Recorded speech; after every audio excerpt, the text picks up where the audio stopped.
Bonjour à tous, vous êtes sur Ramback Channel, la chaîne dédiée aux bacheliers marocains. On va étudier aujourd'hui les figures de style dans la boîte à merveilles.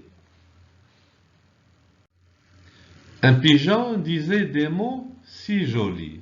Donc, le pigeon ne parle pas, donc c'est une personnification. On a personnifié le pigeon, on l'a rendu comme une personne, il parle, il dit. À 10 ans, on est presque un homme. À 10 ans, on parcourt tout seul le quartier.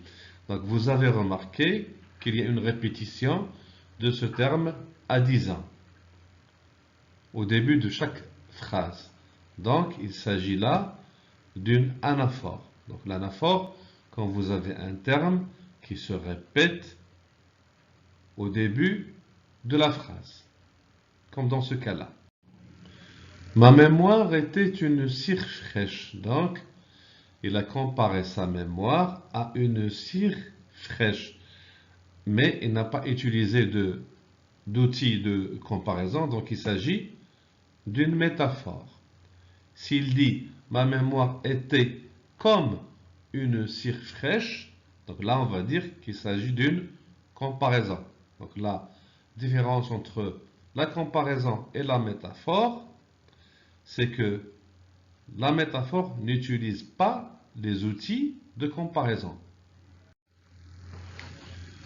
La bouilloire chantait. Donc on a rendu la bouilloire qui chante, on lui a attribué une qualité d'une personne, donc il s'agit là également d'une personnification. Parce que la bouilloire ne chante pas réellement. Pour y renaître, il fallait d'abord mourir.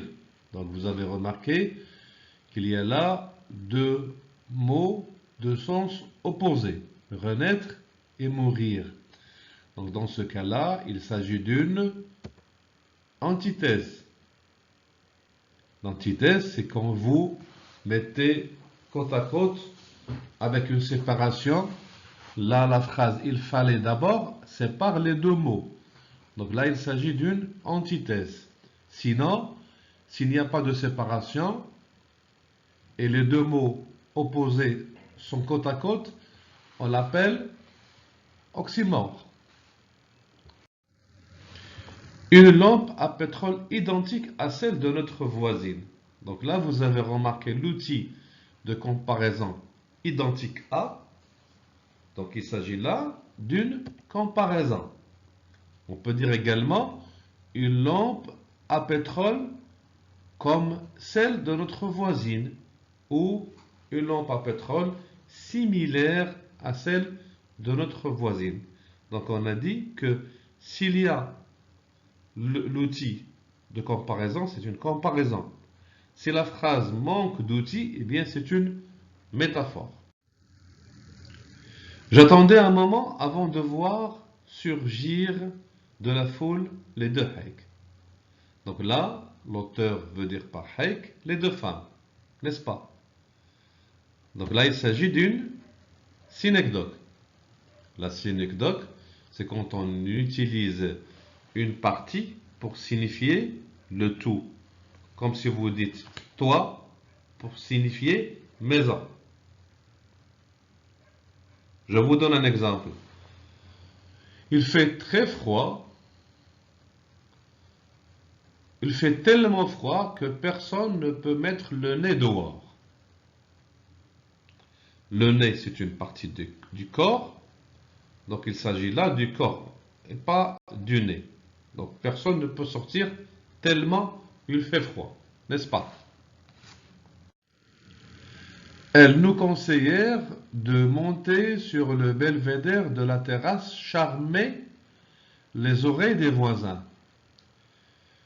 Je ne sais pas si vous avez connu ce passage, mais là c'est quand Sidi Mohamed et Zineb, au paragraphe de Ashura, faisaient tellement de bruit avec leurs instruments de musique que les voisines, pour s'en débarrasser, elles leur avaient suggéré de monter sur la terrasse pour jouer leur musique.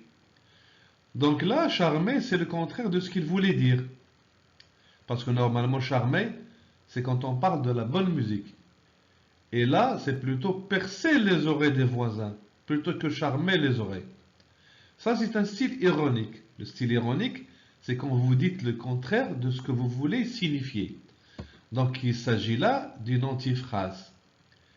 L'antiphrase, donc, c'est quand vous utilisez le style ironique, c'est-à-dire quand vous dites le contraire de ce que vous voulez insinuer, signifier.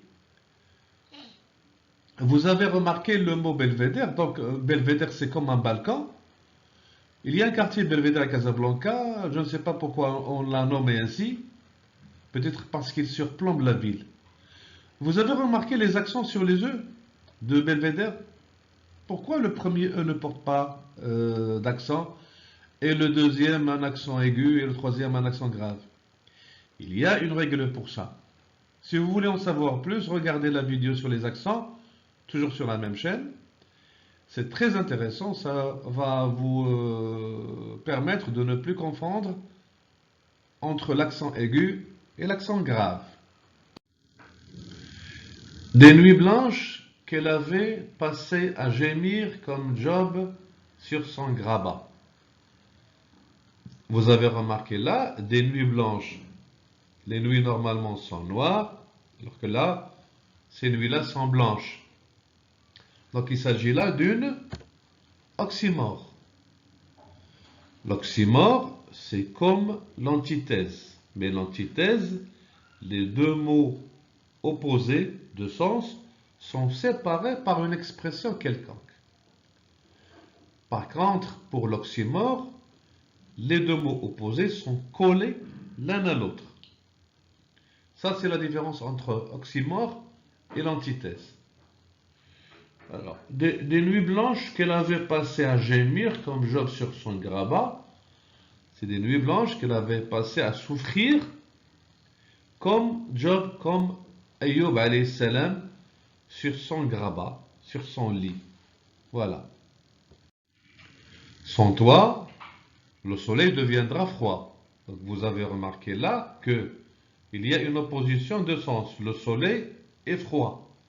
Ces deux mots de sens opposés. Normalement, le soleil est chaud, alors que là, le soleil deviendra froid. Donc là, il s'agit d'une antithèse. Pourquoi antithèse? Parce que il y a ce mot-là qui sépare les deux mots opposés, deviendra. Le soleil deviendra froid. Si je dis un soleil froid, eh bien là, il s'agit d'une oxymore. Donc l'oxymore, elle ressemble à l'antithèse, mais l'antithèse, il y a toujours une séparation entre les mots qui sont opposés. Voilà. Ceci dit, je vous remercie pour votre attention et je vous souhaite bon courage. Vous étiez sur Bac Channel, la chaîne du bac.